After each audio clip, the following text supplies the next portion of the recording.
Ladies and gentlemen, please welcome Musical America's Musician of the Year, Riccardo Muti.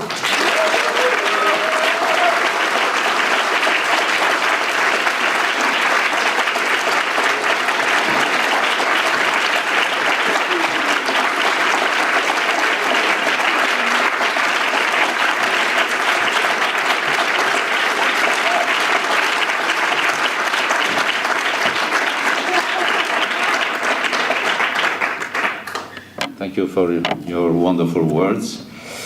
It's very difficult for me to say something because everybody before me was so full of humor and spoke a beautiful, beautiful English with different accents, of course.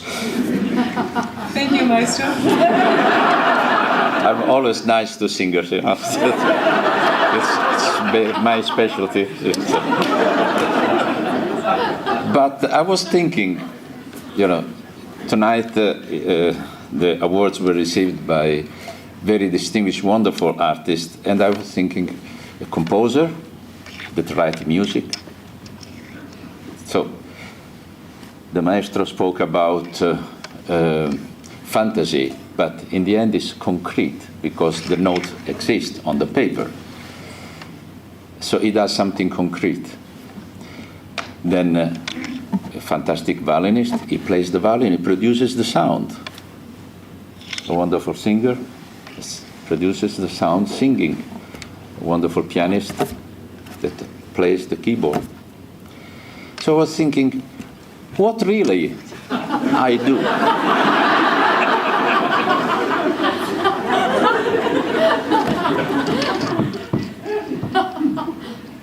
So I was starting to become depressed. Because I've wasted the entire life. So doing that. Then, as I said to Peter Davis, a phrase came to my mind.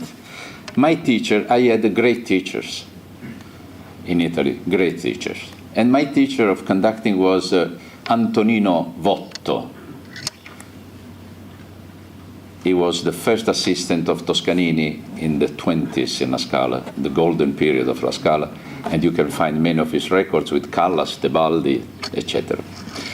And he was the teacher of conducting in Milano, in the Conservatory of Milano.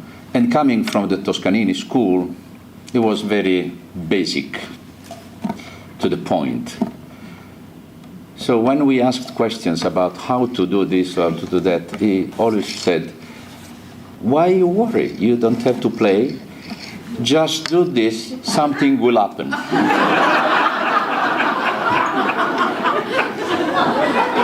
In fact, a few weeks ago, I had a conversation with a policeman. Conversation, not. So we were speaking about how life is difficult today, you know, the crisis, this and that.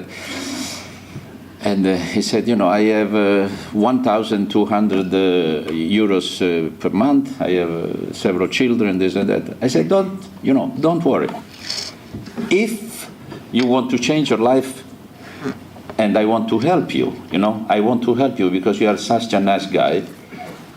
You come to my house, and in 3 minutes, I will teach you how to conduct the Unfinished Symphony of Schubert. He said, what is that? I said, it's not important, what is that? That's not important. He said, and you will earn in one evening more than you earn in a year. So I said, how is that? I said, it's, you know, the first movement is in 3. That means 1, 2. Don't forget to move the arm on the right part of the top. 1, 2, 3. And so you will see, if you do this, they will start. And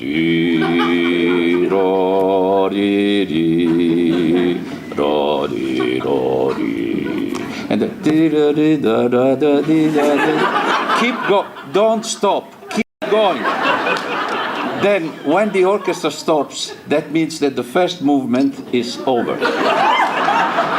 then in that moment, what you do? In that moment, the public, sometimes we hear some delicate cough in the intervals, in the pause, So ends pianissimo, it's the first movement, finissimo, then you stop. In that moment, you try to look very inspired. Don't look at the orchestra because you can meet some eyes that are looking at you in a very strange way. So just look in the sky. And sometimes the audience is very affected by this. Says, what you see? He's dreaming about certain, and you look. Then when you see that the players are ready because they put their instruments ready, then you put your hands and do exactly what you did before. Don't forget to move the second letter. And so it will be plum, plum, plum, tim. It starts the second movement of the symphony. Fortunately, it's only 2 movements.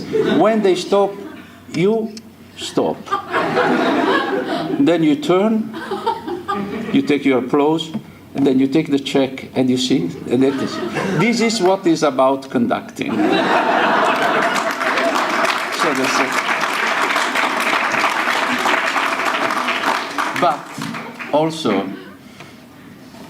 in the same time, a phrase of Vittorio Gui. Vittorio Gui was the famous founder of the Maggio Musicale in Florence. It was a sort of the same period of Toscanini. Actually, they were enemies.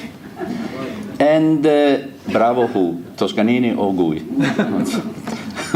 So he said to me when he was 90 years old and I was 27 years old, he said to me, Muti,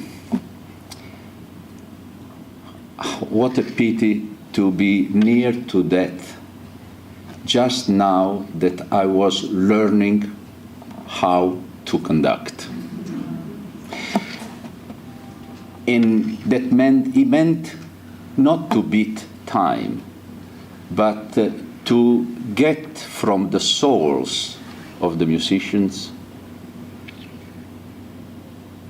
the music, the feelings, not the notes. The notes are the concrete expressions of the feelings. And that is something that makes the conducting the most difficult profession in the world.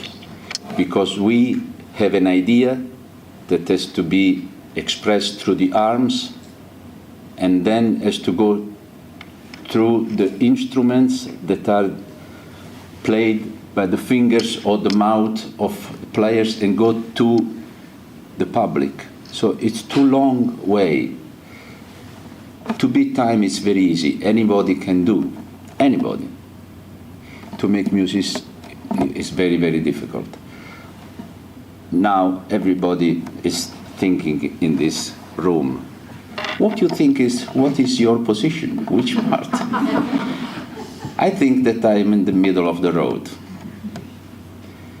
And I'm sure that I will never get to the other part of the river, because behind the notes lies the infinite. That means God. And we are too small in front of God.